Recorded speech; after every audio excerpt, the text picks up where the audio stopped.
شكرا يا ربي شكرا هديت قلبي شكرا نورت دربي شكرا شكرا يا رب شكرا يا ربي شكرا هديت قلبي شكرا نورت دربي شكرا شكرا يا رب. A'udzu billahi minasyaitonir rajim. Bismillahirrahmanirrahim.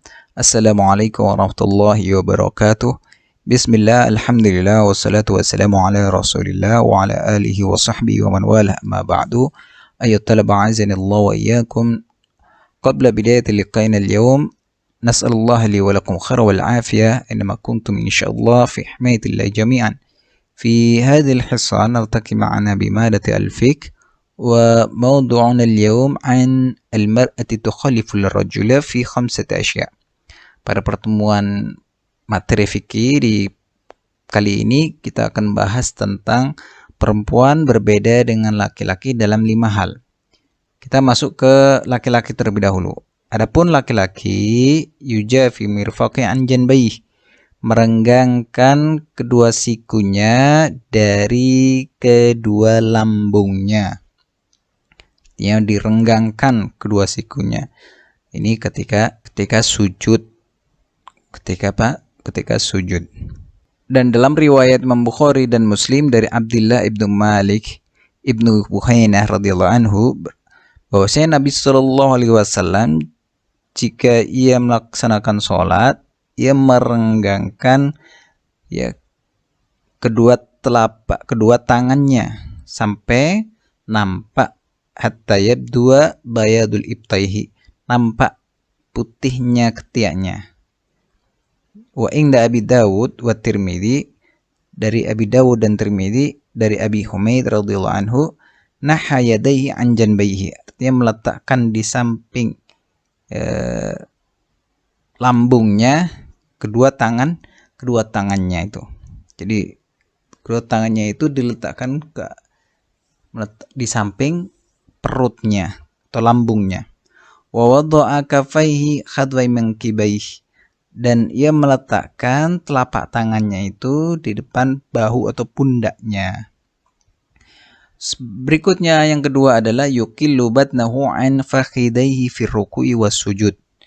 Yang kedua adalah mengangkat perutnya dari pahanya ketika ruku maupun ketika sujud. Artinya perutnya itu tidak menempel pada pahanya ketika ruku dan sujud, dan perutnya itu diangkat. Ini seperti apa yang diriwayatkan oleh Abu Dawud dari Abi Humaid radhiyallahu anhu fi sifati sholati Rasulullah sallallahu alaihi wasallam. Ini dalam sifat salat Rasulullah sallallahu alaihi wasallam. Wa idza sajada faraja baina fakhidaihi, ketika ia sujud ia merenggangkan antara fakhidaihi, pahanya, ghaira hamilin batnahu ala syai'in, ia tidak menahan perutnya dengan suatu kecuali dari fakhidaihi, fakhidaihi, dari kedua pahanya. Jadi yang menahan itu adalah pahanya. Yang berikutnya adalah wa yajharu fi maudil jahr, hendaknya ia mengeraskan suaranya dalam bacaan, mengeraskan bacaannya pada tempat-tempat yang jahar, ya. Itu ketika sholat subuh rakaat pertama, di rakaat kedua, kemudian di rakaat pertama dan kedua di sholat maghrib dan isya. Wa idza nabahu syai'un fi shalat sabaha, jika suatu hal menimpa dirinya dalam sholatnya, artinya ada suatu hal yang terlupakan dalam gerakan maupun yang lainnya, maka orang yang ada di belakangnya atau makmumnya hendaknya bertasbih, mengucapkan subhanallah. Jadi imamnya diingatkan. Ai idza hasala lil imami aw ghairuhu syai'un wa arada yunabbihu, jadi jika ia didapati pada imam itu atau pada orang lain suatu hal dan ia ingin mengingatkannya, hendaknya mengucapkan subhanallah. Seperti apa yang diriwayatkan Imam Bukhari dan Muslim dari Sahal bin Sa'ad radhiyallahu anhu. Bahwasanya Rasulullah sallallahu alaihi wasallam bersabda, "Man rabahu syai'un fi sholati falyusabbih." Barang siapa suatu hal yang meragukan dirinya ketika sholat, maka hendaknya bertasbih. Fa innahu idza sabaha iltufita ilaihi. Maka sungguhnya jika ada seorang yang bertasbih, ya, hendaknya ia perhatikan kepada dirinya, kepada orang yang bertasbih tersebut. Artinya di situ terjadi ada suatu kesalahan, ya, ada sesuatu yang terlupakan dalam sholatnya. Wa innama tasfiqun lin nisa. Adapun tasfiq itu dia artinya menepuk bahu tangan, telapak tangannya, ya. Artinya tasfiq di sini atau menepuk bahu telapak tangan. Ini bagi perempuan. Artinya menepuk bahu telapak tangan kirinya dengan telapak tangan kanannya. Selanjutnya, wa auratu ar-rajuli ma baina surati wa rukbati. Adapun aurat laki-laki itu antara surah pusar dan rukbah, lututnya. Diriwayatkan dari Daruqutni dan Baihaqi, ini di hadisnya marfu, ma fawqa rukbataini minal aurah. Bagian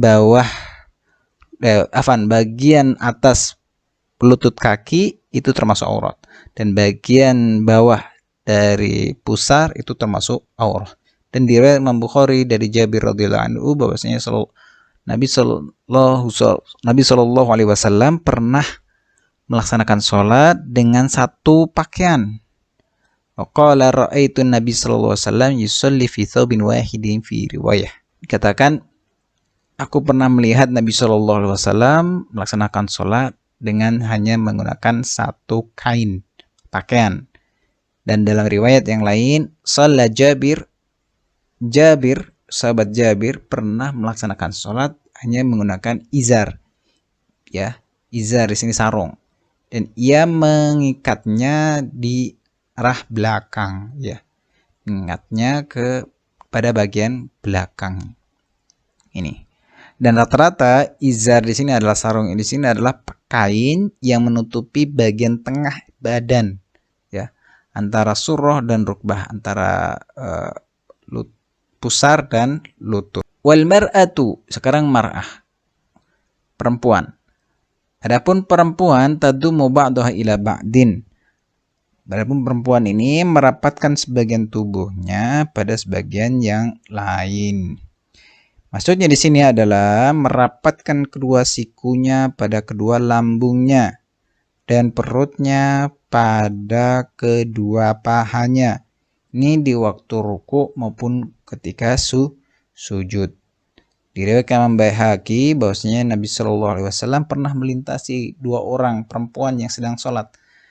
Kemudian ia bersabda, "Idza sajadtuma fadumma ba'dal bahmi ilal ard."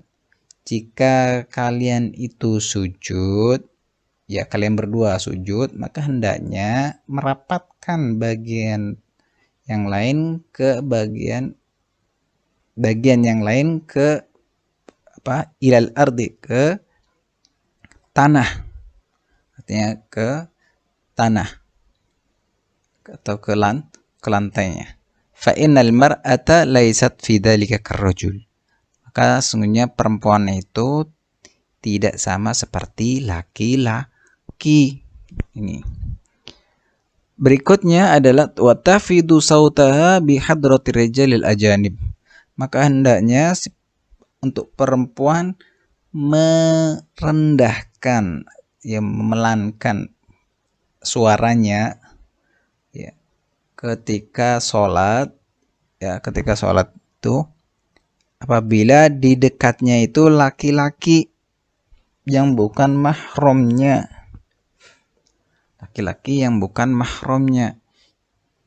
ini sesuai dengan ayat fala tahdha'na bil qawli fayatma'a alladhi fi qalbihi maradun. maka janganlah kamu tunduk dalam berbicara sehingga berkeinginanlah orang yang ada penyakit dalam hatinya. Artinya mengundang orang-orang yang ada sekitarnya itu yang di dalamnya memiliki penyakit ya untuk mendengarkan suaranya ini. Suaranya yang dibuat lembut ini. Artinya tahdha'na bil qaul tulayyin. Artinya tulayyin di sini adalah menjadikan suaranya itu lembut, merdu. Artinya terdengar oleh orang laki-laki yang bukan mahramnya. Artinya marad di sini penyakit, yang memiliki penyakit di sini artinya orang fasik, ya, orang yang kurang wirainya. Dan dalam hal ini menunjukkan bahwa suara perempuan ini dapat mengundang fitnah. Maka hendaknya ya diminta kepada perempuan itu untuk merendahkan suaranya ketika dekat dengan orang asing atau orang yang bukan mahramnya. Selanjutnya, wa idza nabahu syai'un fi sholati safaqat. Jika suatu hal menimpanya, ya, ini ketika perempuan itu menjadi imam ketika sholat, maka makmumnya perempuan hendaknya menepuk bahu, ya, telapak tangannya, bahu telapak tangannya, menepuk telapak tangannya. Ini seperti apa yang ada dalam hadis yang telah kita bacakan tadi. Berikutnya ada aurat. Adapun aurat, wa jami'u badanil hurra aurat. Jadi seluruh badan orang merdeka itu, perempuan merdeka itu aurat, kecuali wajahnya dan kedua telapak tangannya. Ini sesuai dengan firman Allah dalam surat An-Nur ayat 31. Wala yubdina zinatahunna illa ma dhahara minha. Dan janganlah mereka menampakkan perhiasannya kecuali yang biasa nampak daripadanya. Dan masyhur pada kalangan ulama jumhur, bahwasanya yang dimaksud dengan perhiasan di sini adalah letak tempat perhiasan tersebut. Wa ma dhahara minha huwa al-wajh wal kafan. Maksudnya yang ma dhahara minha, yang nampak dari perhiasan tersebut, ya, yang biasa nampak dari perhiasan tersebut, yaitu adalah wajah dan kafan, telapak tangannya. Maka perempuan menggunakan cincin itu diperbolehkan perhiasan di telapak tangannya, ya, di jarinya, karena jari itu termasuk telapak tangannya. Itu juga diperbolehkan. Di riwayat Abu Dawud dan yang lainnya dari Ummu Salamah radhiyallahu anha, annaha sa'alat Nabi sallallahu alaihi wasallam.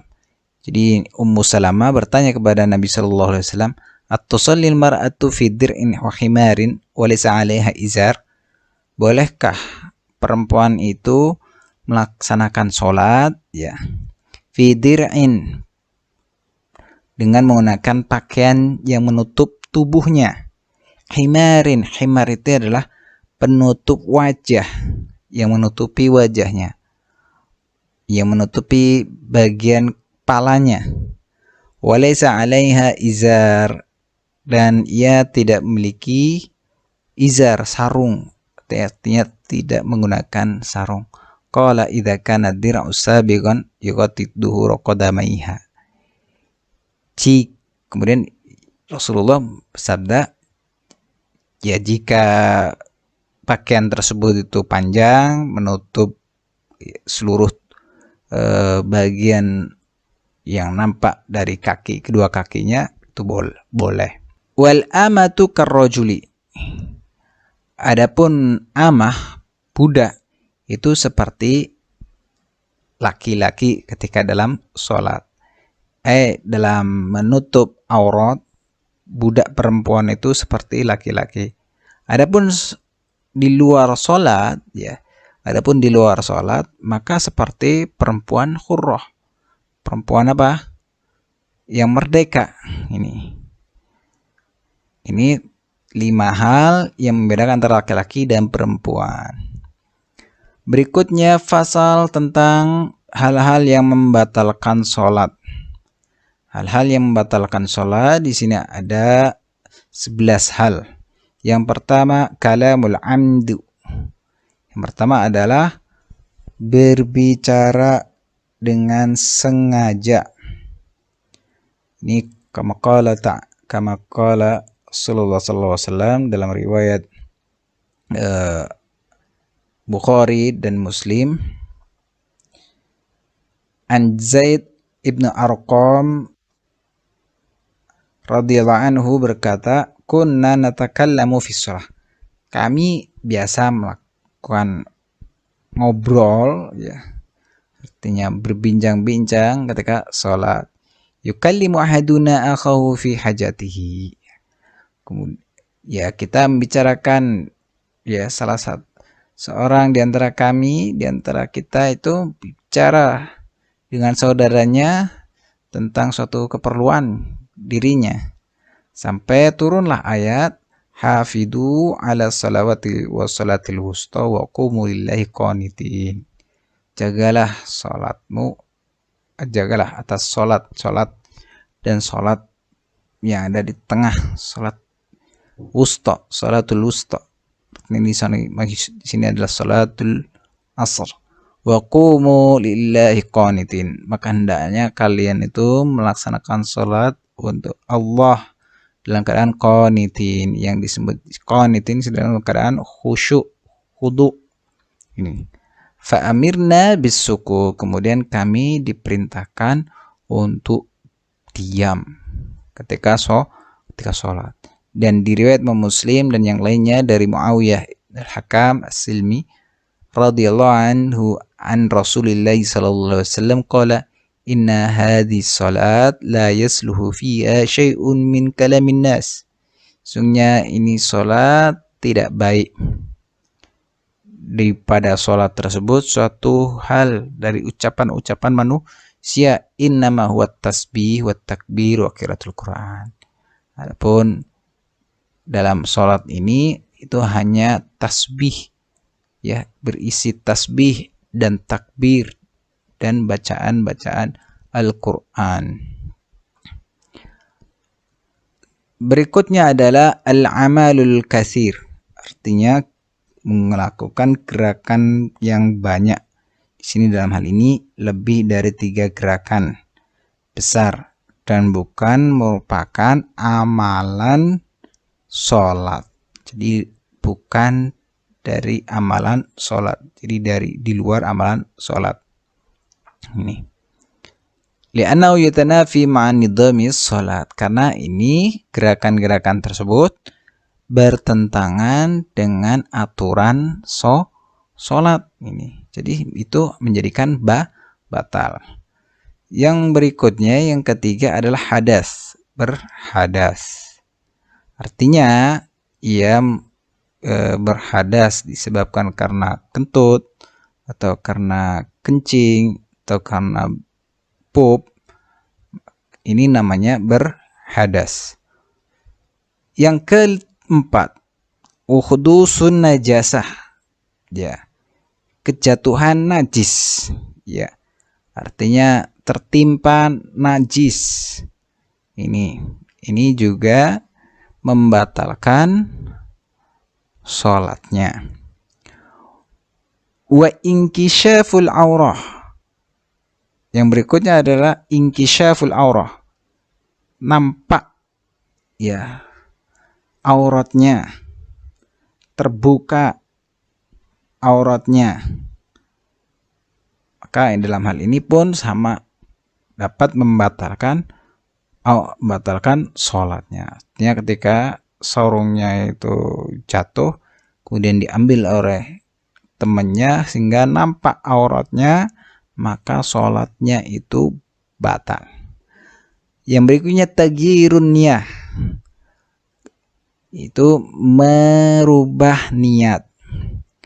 Ini footnote nomor 4. Ya ayyan wil khuruj minas shalah, artinya berniat untuk keluar dari sholatnya. Maka ini pasti sudah jelas merubah sholatnya sehingga batal sholatnya itu sendiri. Jadi merubah niat, misalnya merubah niat dari sholat duhur ke sholat asar, ini bisa bisa menjadikan sholat tersebut batal. Wa istidbarul qiblah, membelakangi kiblat. Ini footnote nomor 5. Lianna fi hadhil umur khamsah tarkan li syart min syurutis shalah aw rukn min arkaniha. Kama alim tamimma marra. Ya, dalam hal ini termasuk ia meninggalkan syarat atau rukun dari sholat tersebut, maka menjadi batal. Karena apa? Menghadap kiblat itu termasuk rukun, dalam sholat. Maka apabila rukunnya itu hilang, maka sholatnya tidak sah, jadi menjadi batal. Wal aklu wasyurbu wal qahqa'atu warriddah. Al akal, makan, meskipun hanya sekecil satu hal yang ada di mulut itu masuk ke dalam kerongkongan, ya, sehingga tertelan, ya, dengan sengaja, maka itu dapat membatalkan sholatnya. Atau minum, ya, menelan air, misal air sisa wudhu yang ada di mulut kemudian kita minum, maka itu menjadi batal. Wal qahqahah di sini adalah tertawa terbahak-bahak. Ini juga dapat membatalkan membatalkan sholat. Dan terakhir adalah ar-riddah. Yang terakhir adalah riddah, keluar dari Islam, murtad. Maka ini jelas sholatnya menjadi batal. Sholatnya menjadi batal. Karena apa?